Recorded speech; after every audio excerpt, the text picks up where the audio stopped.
నమస్తే friends, welcome back to Ratnam life style. ముందుగా ఈరోజు రెసిపీ ఏంటో చూద్దామండి. దానికి కావాల్సిన పదార్థాలు ఏంటో చూద్దాం. తెలగపిండి ఎండ్రోయిలు కూర ఎలా చేసుకోవాలో చూద్దాం మనం. ఇది చాలా బాగుంటుంది టేస్ట్. ఇలా తింటే ఆరోగ్యానికి కూడా చాలా మంచిది. ఇది మనకి పిల్లలకి పెద్దవాళ్ళకి కూడా చాలా మంచిది. ఇది తెలగపిండి అంటే మనం నువ్వుపప్పు ఉంటుంది కదా, దాని ఆయిల్ అనమాట. ఆయిల్ ఆడిన తర్వాత వస్తుంది తెలగపిండి అంటే.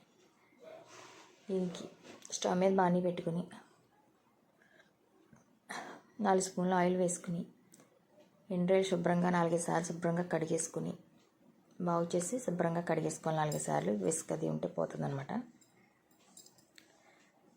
ఆయిల్ కాగిన తర్వాత మంటని హై ఫ్లేమ్లో పెట్టుకుని వేయించేసుకోవచ్చు. దగ్గర ఉంటే మనం ఎండ్రాయిల్ ఒక 10 నిమిషాలు వేగిన తర్వాత తీసేసి పక్కన పెట్టేసుకుని దీంట్లోకి ఒక 3 ఉల్లిపాయలు చిన్న ముక్కలు, 4 పచ్చిమిరపకాయలు, 2 రెబ్బల కరివేపాకు, పోపులు వెల్లుల్లిపాయలు ఒక 10 వెల్లుల్లిపాయ రెబ్బలు, 1/2 టీ స్పూన్ మినపప్పు, 1/2 టీ స్పూన్ జీలకర్ర, 4 ఎండుమిర్చి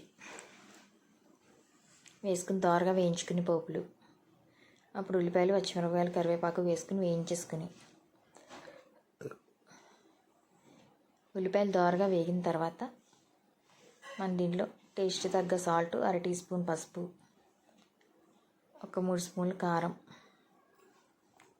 నేను 1/2 కేజీ తెలగపిండికి నేను చెప్పే కొలతలు. ఎక్కువైతే ఎక్కువ పెంచుకోవచ్చు, తక్కువగా వండుకుంటే తగ్గించుకోవచ్చు. ఒకసారి బాగా కలిపేసుకుని కారం అది కూడా వేసుకున్న తర్వాత ఉడకనందుకు సరిపడ్డ నీళ్ళు వేసుకోవాలి. నేనైతే 4 గ్లాసులు వాటర్ పోసాను.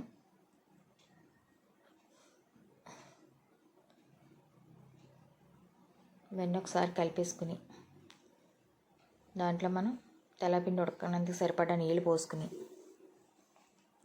నీళ్ళు బాగా మరిగిన తర్వాత అప్పుడు ఎండ్రాయిలు దాంట్లో వేసుకోవాలి. ఎండ్రాయిలు తెలగపిండి కూడా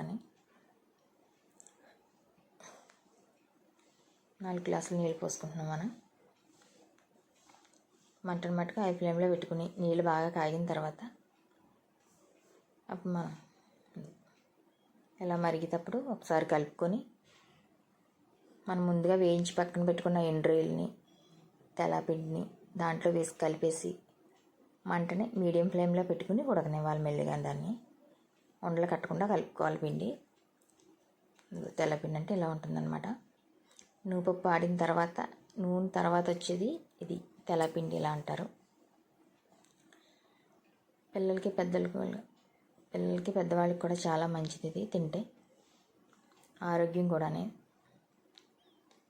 మనకి వారానికి 2-3 సార్లు వండుకుని తింటే చాలా మంచిది. ఇది రొయ్యల్లో వేసుకోవచ్చు, లేకపోతే ఉత్తిది కూడా వండుకోవచ్చు. మునగాకులో కూడా వేసుకుని వండుకుంటే చాలా బాగుంటుంది టేస్ట్. చాలా బాగుంటుంది ఫ్రెండ్స్. మీరు కూడా ఇలా ట్రై చేసి మీకు ఎలా కుదిరిందో మాకు కామెంట్ చేయండి. Thank you for watching. Please subscribe my channel. తెలగపిండి ఎండ్రాయిలు కర్రీ ఎంతో సూపర్ టేస్టీతో.